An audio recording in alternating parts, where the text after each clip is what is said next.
Are you approaching 40 and feeling a little off? Hot flashes, sleepless nights, mood swings, night sweats, weight gain? Well, listen up, gorgeous.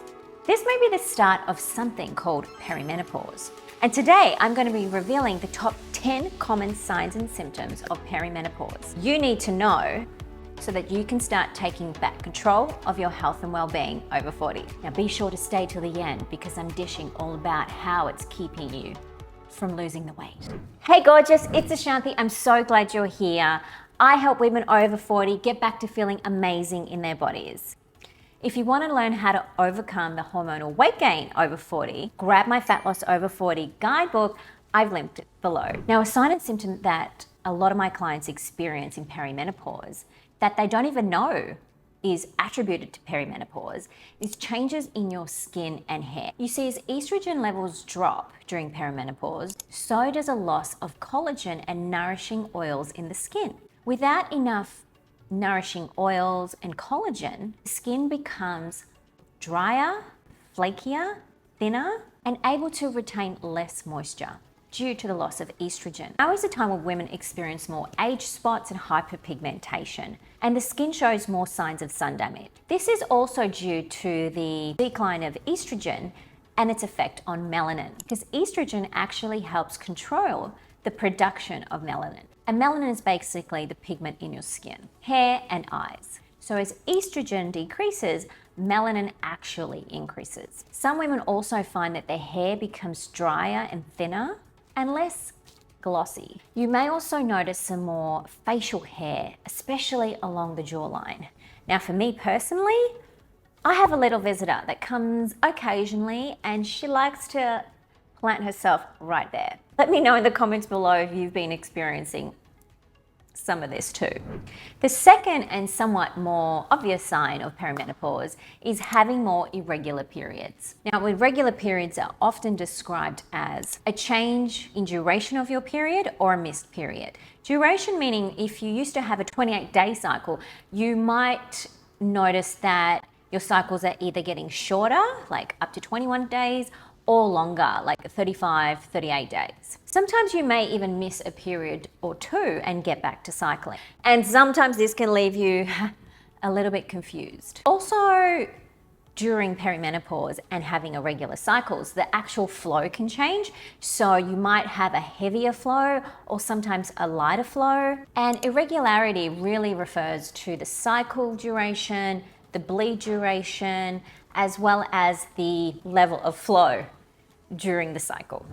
These are all hallmark signs of perimenopause. Now, what I recommend to my clients is to use an app. I personally recommend the Flow app, and there's a free version that's really good because it can help you monitor your cycles when it comes to duration, bleed length, and also flow, but also the symptoms that come along with each cycle. Like sometimes you just need to be documenting this stuff so you can look back and see where you're at, and this is excellent information to give to a specialist who can help you if you feel like things are getting out of control for you. Now, another sign and symptom of perimenopause is one that I think we're all a bit too familiar with, and that's hot flashes. It's actually a hallmark symptom and one of the most common ones. Surprisingly, 3/4 of women in perimenopause experience this symptom as part of their perimenopause journey. Hot flashes are sudden and intense waves of heat that can occur throughout the day and throughout the body. You can experience flashing skin, sweating, rapid heartbeat. You may be wondering what's considered normal when it comes to hot flashes. And here's the thing about perimenopause. There is really no normal.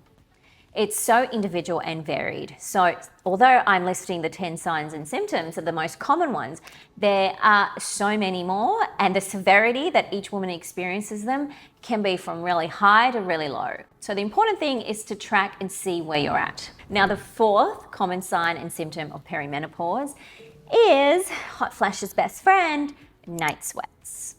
These are basically hot flashes that occur at night, and they can be pretty disruptive, as you can often wake up in the middle of the night dripping in sweat, wondering, do I have a fever?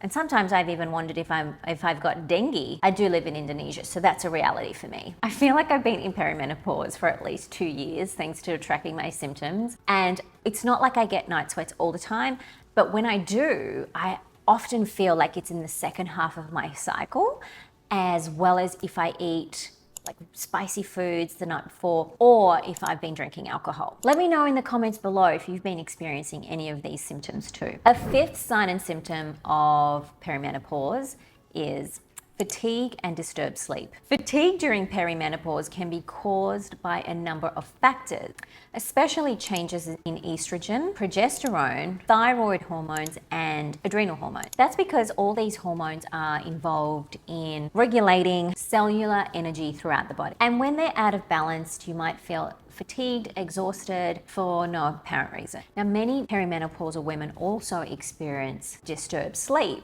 That could also be to feeling fatigued during the day and its knock-on effect at nighttime, and also the sleep disruptions that happen through hot flashes and night sweats. Personally, I found it more difficult to get a good night's sleep. I really need to focus on my nighttime routine to make sure that I'm getting 8 to 9 hours of sleep. And if I don't, I feel incredibly tired the next day, and it affects my mood and my levels of irritability. Fatigue is not just attributed to perimenopause and its hormonal changes. Factors such as lifestyle, diet, lack of exercise, and poor sleep habits in general can affect fatigue and low mood. That's why I created the Fat Loss Over 40 guidebook to help you navigate these changes. I've linked it in the description box below.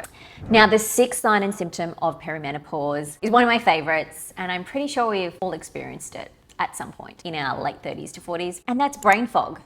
And this one's a doozy. Brain fog is basically the name for cognitive issues such as memory loss and concentration relapses. For example, you might find yourself looking for the keys and all of a sudden you're in the fridge wondering why you're looking in the fridge. Why did you get to the fridge in the first place? Also forgetting the names of things, unable to concentrate at work and go for periods of time in focused mental space, and just feeling like a little foggy in the head. For many women, this can affect their careers. They feel like they're going a little bit crazy and maybe even getting early onset dementia. But in actual fact, it's really due to their declining sex hormones and how it's affecting their memory and their mood. Now, personally, I found the best way to combat my declining hormones is to follow my 5 to Thrive method. This focuses on the 5 key pillars of health and creating a balanced body. These are nutrition, movement, stress, sleep, and mindset.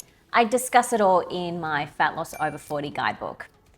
It's linked below. The next sign and symptom of perimenopause is joint aches and pains. Now, women often complain of stiff joints during this time, and some clients have even come to me questioning if they're getting arthritis. Now, before we go down investigating the cause of it, remember that estrogen has a really important role in lubricating the joint capsule and preventing inflammation. So with declining estrogen or waves of estrogen during perimenopause, this can cause joint aches and pain. Also, it's important to note that during menopause, your bones break down faster than they're built up, resulting in a loss of bone mass. About 10% of a woman's bone mass is lost in the first 5 years of menopause, and this greatly increases the risk of osteoporosis. So it's really important to strengthen bone mass during perimenopause as a precaution. This is why I'm a huge advocate of functional nutrition, supplementation, and bone strengthening exercises to help support bone mass now and into the future. Another symptom of perimenopause is heart palpitations. Heart palpitations are a feeling of rapid, fluttering, pounding heartbeat. It can make you feel as though your heart's just racing and skipping, and fluctuating hormones, especially estrogen and progesterone, can have this effect on the cardiovascular system. Now, estrogen also has a preventative role in the plaques built up in our arteries. So as estrogen declines, this means that our arteries can fill up with more plaque, narrowing the arteries and making it more difficult for oxygen to reach vital organs, increasing the risk of heart disease and heart attacks. And you may or may not know this, but heart disease is actually the #1 killer of women over 40. Now, palpitations can also be made worse by various factors, including stress, caffeine, alcohol, nicotine, certain medications, and stimulants in general. So it's a good idea to keep those in check. Now, another common symptom of perimenopause is actually new or worsening migraines. And so many women experience this too. Did you know that women are 3 times more likely to experience a migraine than men? And during perimenopause, migraines can be made worse before having a period or worsen due to the lack of estrogen. Now, personally, I've never experienced migraines before. Like some of my girlfriends, they're out whenever they get one. And it wasn't until I had to put myself in medical menopause, which is another story for another time. But when I did this, my estrogen levels were so low and the migraines, they were so bad. I've never experienced such intense pain before. So I feel you, girlfriend, if you get those migraines. And the last sign and symptom of perimenopause is weight gain. And this one, she's particularly undesirable. Now, in short, a combination of hormonal changes, fatigue, and comfort eating can contribute a lot to perimenopausal weight gain. However, things such as chronic inflammation, insulin sensitivity, and the way we start storing fat on our body as a result of these hormonal changes greatly affects the weight gain too. Now, in earlier times, we store fat around our hips and thighs, but as estrogen declines from our ovaries, our body goes looking for estrogen production in other parts, and this comes from our adrenals and our fat cells. This form of estrogen isn't as protective to our body, so it's a weaker and less desirable form of estrogen, and it makes things harder for us because it actually changes the fat distribution from our hips and thighs to more of our stomach area. I'm going to explain more on that in another video. And as we age, we also respond to glucose differently, and we are at greater risk of becoming insulin resistant. Insulin is a hormone that helps your body use glucose for energy. And with insulin resistance, it increases the onset of type 2 diabetes as well as weight gain. And as if it couldn't get any worse, as we age and go through perimenopause, we also have less testosterone available to us. And this can slow the metabolism down even further, making it harder to shift weight. A decline in testosterone is a decline in muscle mass, and less muscle mass affects your basal metabolic rate, so the amount of calories that you need at rest. So if you keep eating the same foods, but you don't account for the hormone changes and the lack of, the declining muscle on your body, the weight keeps creeping up. But it's not all doom and gloom, girlfriend. It's important to understand that our bodies are going through some pretty significant changes, and we need to understand and work with them. That's why I created the Fat Loss Over 40 guidebook, which is a step-by-step guide to help you take control of your body over 40. If you desire to gain your health and your waistline over 40, I've left the link in the description box below. And if you like this video, don't forget to give it a like and subscribe, and I will see you in the next one.